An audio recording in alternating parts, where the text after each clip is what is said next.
How's it going, everyone? My name is Maximilian, and in just a few weeks, Street Fighter and Tekken will settle their differences in one of the biggest fighting game crossovers ever.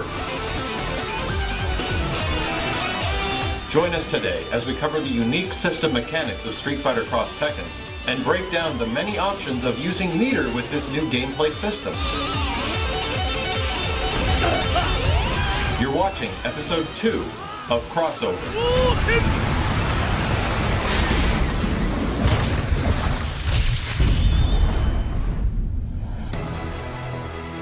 Street Fighter X Tekken is bringing a lot to the table compared to fighting games of the past. While most fighting games are defined with a single gameplay mechanic, Street Fighter X Tekken uses several, making it one of the most diverse fighting games ever.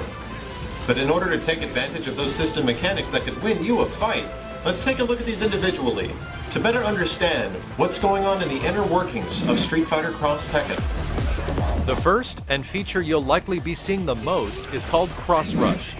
The Cross Rush is tied into the new chain system of comboing for Street Fighter X Tekken. To refresh your memory, the chain system is executed by pressing light medium into heavy, or medium into heavy of any of the attacks. Pressing heavy punch or heavy kick at the end of a chain once more will initiate the Cross Rush.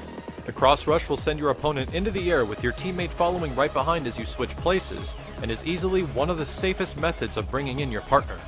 But performing another chain combo into a cross rush with that partner will leave you unable to combo afterwards. And it's best to have a partner with high damaging special moves, as you cannot cancel into a special after a chain combo. You can only cancel into an EX move, which requires meter. But don't worry, we'll go into full detail about setting up and ending your combos with the highest damage possible later on Crossover. Let's take a look at the next feature, which is related to the cross rush, and it's the launcher. A launcher is performed by pressing heavy punch and heavy kick with any character. This will send the opponent flying and bring in your partner just like the cross rush.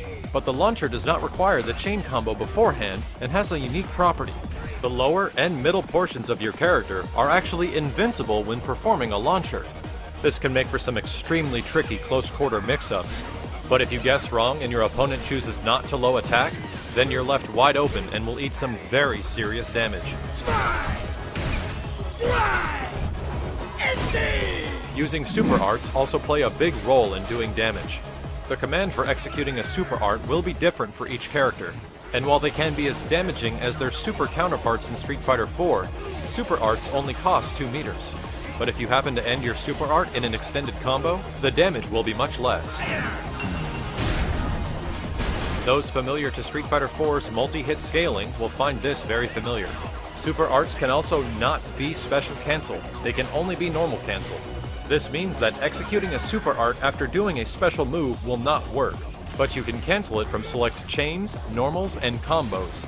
As an example of this, we'll use Kazuya's heavy punch and heavy kick normal. The heavy kick cannot be special or super cancelled alone or in a combo, but the heavy punch can.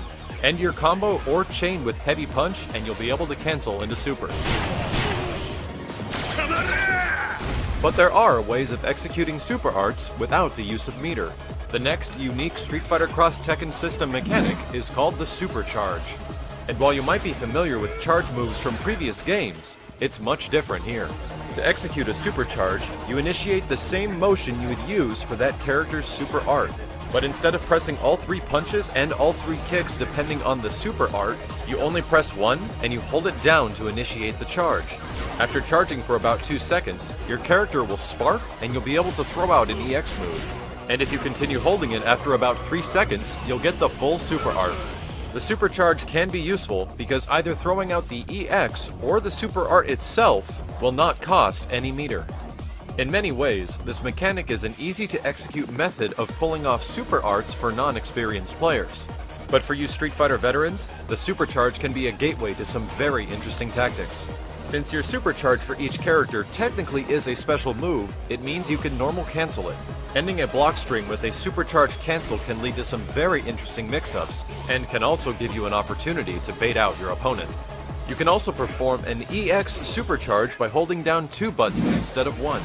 The EX version comes out about twice as fast, and ends up being a 1 meter eating super if you get it out in time. But finally, there's one more very useful secret to the supercharge. While charging, get past the EX period by charging after about 2 seconds and then backdash or forward dash to exit the charge. Everything will appear like normal until you hit the opponent, and this hit will actually be a counter hit. Having a stored supercharged counter hit can be deadly, as it can lead to many more specific character combo opportunities and input leniency.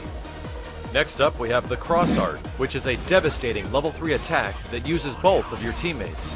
And while being the most damaging single aspect to Street Fighter X Tekken, there are ways to optimize a cross art for even more damage. Since cross arts are different from super arts, they begin with an activation character and end with your teammate.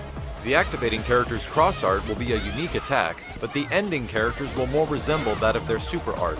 What makes this interesting is that depending on your team's selection and order, your cross arts will actually do more damage. Some characters will have more effective beginning cross arts than other characters who have more effective ending cross arts.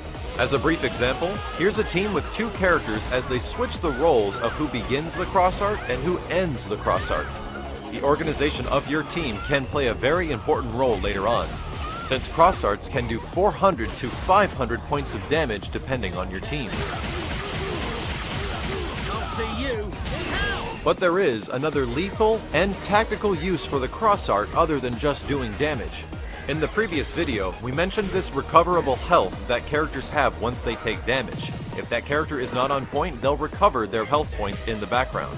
After connecting with this attack, it will remove any recoverable health the character has after the attack is complete. Other than being an extremely damaging attack, this can leave a team broken by having a character that could not recover their sub-health.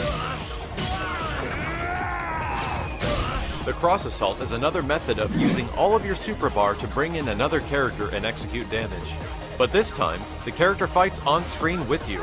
The universal command to start a cross assault is quarter circle back with medium punch and medium kick. Once your teammate comes running in, you can barrage your opponent with a flurry of attacks from both characters. However, when playing alone, you will not be able to control the other character. Using the cross assault is more designed for the new multiplayer system features of Street Fighter X Tekken, which allow you to play the game co-op with a friend. And in this scenario, you and your buddy will individually control each character. But worry not, we'll fully break down the multiplayer and new mode features of Street Fighter X Tekken in a later episode of Crossover. But for now, let's break down the many and effective ways of using meter in Street Fighter X Tekken. Using meter is very important in this game. It builds quickly, and you use it quickly. But similar to Capcom games of the past, you actually build meter by executing normal moves whether they hit or miss. Of course, building meter on a block string or a combo will gain you more, but you can also gain small fractions by whiffing normal or special moves. But it's important to understand what you're going to be using your meter on and what is effective. So, let's begin. One of the best and least expensive uses of meter is called switching.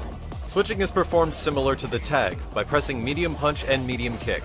But instead, you press the buttons during normal or special moves and your partner will come running in switching places. This leads to several unique damaging combo possibilities and offers a quick opportunity to recover some of your partner's health. Next up are the super arts and the cross arts. Super arts require 2 bars, and cross arts will take all 3. And while they're the most damaging attacks in the game, putting them at the end of long combo strings can sometimes be an ineffective use of all your meter. Supers and cross arts can be very effective for short combos or chains because it leads to effective and easy damage.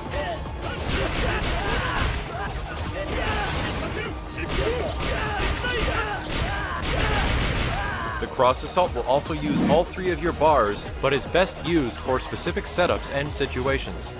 But if you're playing Street Fighter X Tekken multiplayer co-op with a friend, it can be very damaging and a good use of 3 bars. EX moves in Street Fighter X Tekken also cost 1 bar, and can sometimes have much greater invincibility than their special move counterparts. For select characters, they also set up interesting juggles, which can lead to very damaging combos as well. And last but not least is the 1 meter eating alpha counter. To execute this move while blocking, you press forward and then heavy punch and heavy kick. Your character will perform an attack that'll send the opponent flying and will give you time to tag out or move in place for a mix-up. But executing an alpha counter can be pretty difficult, as you have to go from holding back to forward within just a few frames. So let's do a quick recap of the more important elements of meter usage. You can whiff, select normal and special moves to build meter. Switching only costs 1 bar and sets up for many combo opportunities and mix-ups. While expensive supers or cross arts are best put at the beginning of combos or short chains. And that'll just about bring us to the conclusion of the second episode of Crossover. But be sure to subscribe and stay tuned, as there's much more to cover with Street Fighter X Tekken. Next time, we'll be checking out the character sacrificing element called Pandora Mode, and we'll also cover the gem system, covering the types of loadouts you need to use for your playstyle and the types of characters you choose for your team. But I'd like to thank you all very much for watching. This has been Maximilian, and I'll see you next time on Crossover.